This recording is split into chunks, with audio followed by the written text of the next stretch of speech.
嘉义县自2020的时阵呢，这65岁以上人口已经有10.5万多人，占总人口的21.46%，是台湾上有岁数的县市。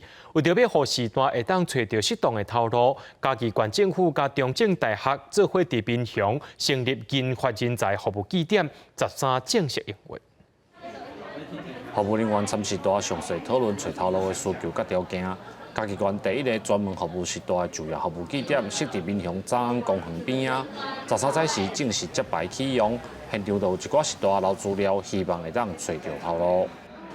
55岁以上去啊，还有找工要有通找头路，算袂歹啊。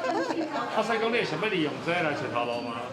应该是会啦。不管是就业问题，还是讲咱的就业咨询，甚至心理咨询，还是讲一寡简单的健康服务，还是讲一寡课程辅导，拢让伫这个据点来做服务。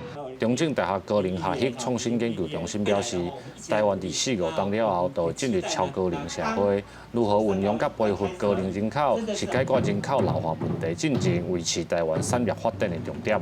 两方面它同时进行，一方面呢，就现有可以推出的人才的部分的话，就先就业。那有一部分呢，可能还没办法及时就业的部分呢，我们是希望能够推证照制度啦，还有就是培训班啦，那以及呢开发职务，就是新的工作机会把它开发出来。伊咧中高龄嘛运动安尼嘛是袂歹，可能搁较普及一下无点知影人无足少知影会少。